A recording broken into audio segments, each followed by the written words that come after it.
It's funny, innit?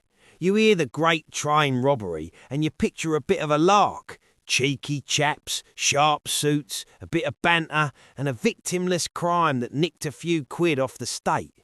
But pull open the old court files and the pages don't laugh. They smell of sweat, fear and dried blood.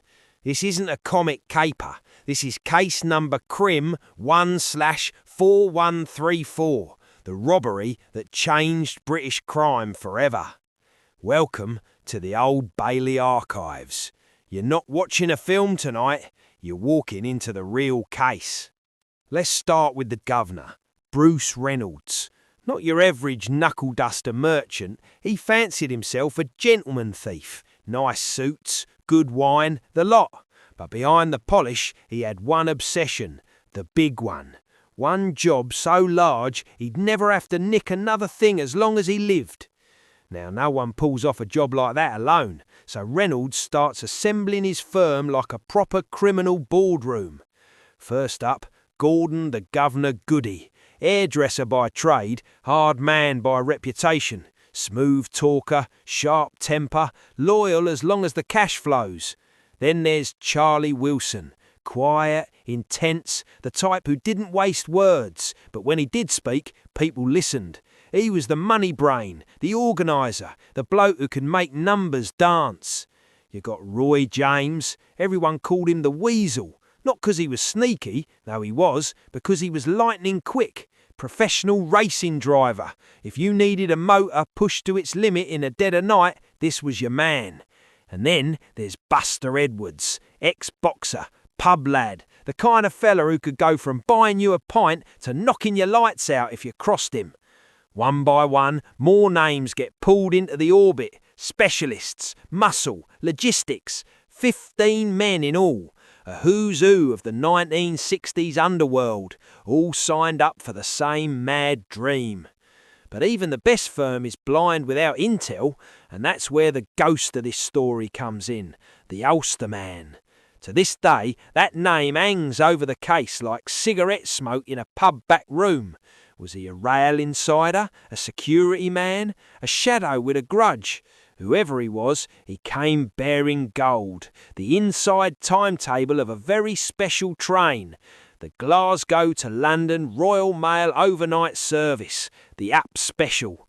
Not passengers, not parcels from Woolies, this was pure cash on wheels, banknotes, old ones, on their way back to the Bank of England. The Ulsterman tells them, bank holiday, heavy load, light security, perfect. Reynolds and the firm don't just see a train, they see a rolling bank vault, and they're about to write themselves into criminal folklore. Now, don't get it twisted. This wasn't some spur-of-the-moment blag by half-cut lads in a pub. This was precision. Reynolds and his crew didn't attack the front door of the system, they went for the hinges. They studied the route, the night times, the signal layout along the track near Cheddington in Buckinghamshire. They find the perfect spot, Sears Crossing, a lonely stretch of line wrapped in darkness and hedgerow. No houses close enough to see, no coppers just happening to stroll by at 3 in the morning. The plan is elegant in a nasty sort of way. No guns blazing, no big showdown on the platform, just a simple dirty trick on the most trusted thing in railways, the signals. In the early hours of 8th August 1963, the gang moves into place. They've cut the telephone wires along the track. They've got a glove ready to cover the green signal light. They rigged the red signal with a battery so it shines bright and honest, just as it always has. All the driver sees is a red light. Nothing looks suspicious. That's the beauty of it. The danger hides inside routine. On board the Up Special sits the driver, Jack Mills, a working man doing his shift. He's not rich, he's not powerful, he's not some villain's enemy. He's just a bloke at work, counting the hours till he can get home. He spots the red ahead, he slows, he stops. And the moment those wheels stop turning, 15 men step out of the shadows and into history. Right here is where the myth and the truth go their separate ways. The legend says no one got hurt, No guns, no violence, just a clever robbery. Reality, ask Jack Mills's skull how gentle it was. When the train halts at the red, the fireman, David Whitby, climbs down to check what's gone wrong. He finds the phone's dead, the signal wired funny. Then out of the dark, he hears it, a voice, low and deadly. Don't shout or you're a dead man. He's grabbed, bundled, overpowered before he can take another step. Up in the cab, Mills is dragged from his seat. He fights back. What else is he meant to do? He's battered, struck with a heavy iron bar, a cosh, something hard enough to leave him bleeding and dazed on the floor. No matter how much the public want to romanticise it, that blow changed the man's life. Head injuries, trauma, the sort that don't just wash off in the sink. With Mills half conscious and hurt, the robbers realised they need someone to move the train. They'd brought their own replacement driver, a bloke who thought he knew how to control a mainline engine. Turns out, driving a big mail train in the dark isn't as simple as nicking a car. So groggy and hurt, Mills is forced back up, ordered to move the train forward, inch by inch, towards a nearby bridge, Bride Bridge. He does it surrounded by men who've already shown they're not afraid to use force. Remember that every time you hear this called a victimless crime. The blood on the cab floor says otherwise.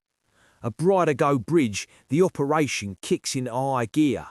The gang uncouples the front part of the train, the engine and the high-value package coach full of cash, and leaves the rest behind. They bring the loot coach right up under the bridge, hidden from prying eyes. Then it starts, the human chain. Bags upon bags, sacks of money dragged from the coach to the waiting truck. Brown canvas, heavy with banknotes, each one thudding into the hands of another bloke in the chain like a heartbeat. They work with the speed of men who know they'll hang, metaphorically if not literally, if they get caught standing around. No jokes, no messing, just grants, sweat and the weight of other people's money. The numbers are staggering. Over 120 sacks are shifted, £2.6 million in old notes, in the dead of night on a country lane in Buckinghamshire. They had a plan for everything. Where to park the truck, how to position the train, how long each man could spend moving bags before time was up. And yet, even with all that planning, they still can't clear everything. They leave a chunk of cash behind, more money in one night than most people are seeing in a lifetime, because their stopwatch says time's up. Robbery over. Back to the road. The train is left like a gutted carcass.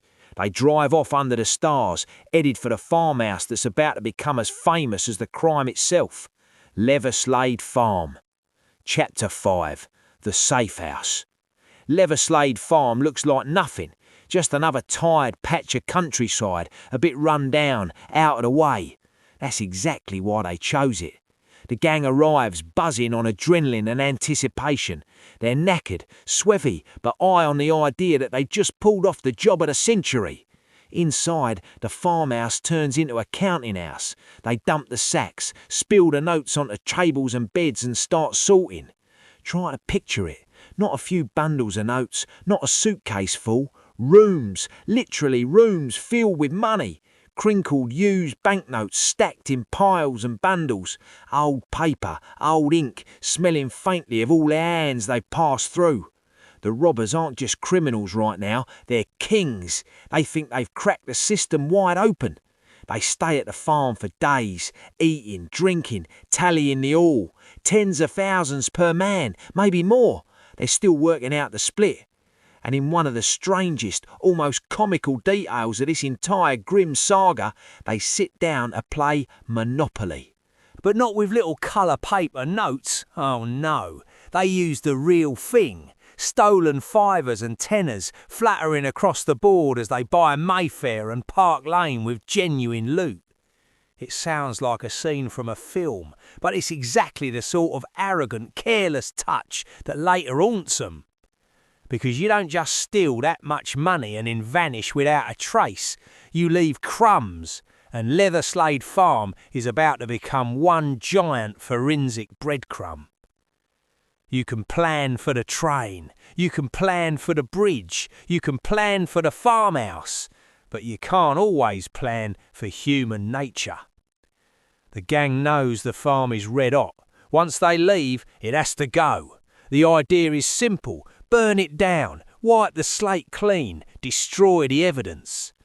They arrange for someone to come later, torch the place properly and erase their presence from the map. But that someone never does the job. Greed, laziness, panic, pick your poison. The farm is not burnt. It just sits there in the countryside, quiet and full of secrets, waiting for the police to arrive. When the law finally tracks it down, they don't find a charred ruin, they find a time capsule. Half-eaten food, newspapers from the days after the robbery, beds and sleeping bags that have barely cooled.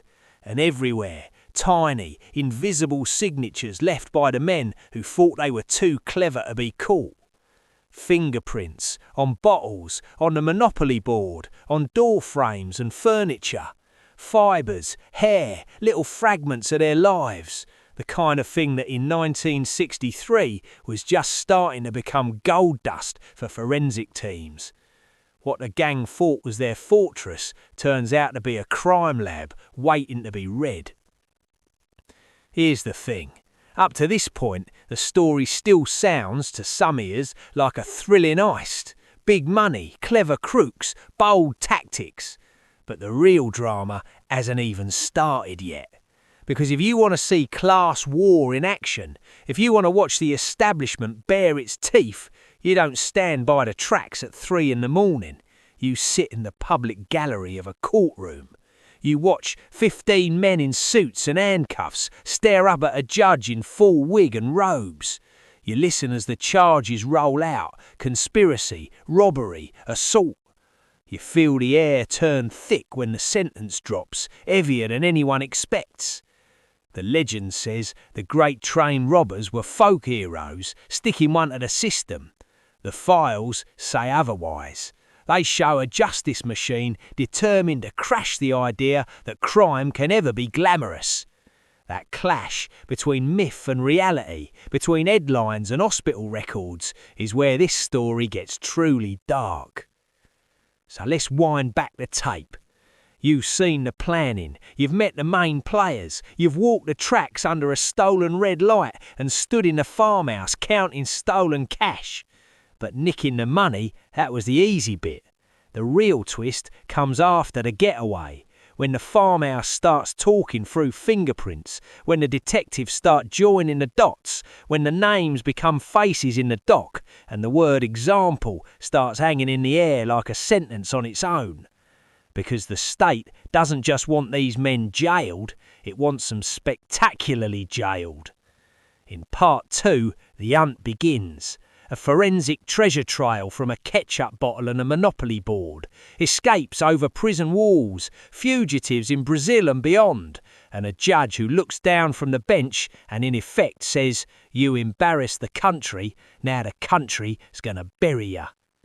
If this deep dive into the real Great Train Robbery has grabbed ya, don't just scarper off. Hit like, smash subscribe to the Old Bailey Archives, drop a comment with your theories, and if you want more cases unsealed, support a channel using the affiliate links below. Quick click, big help. See you in episode 2.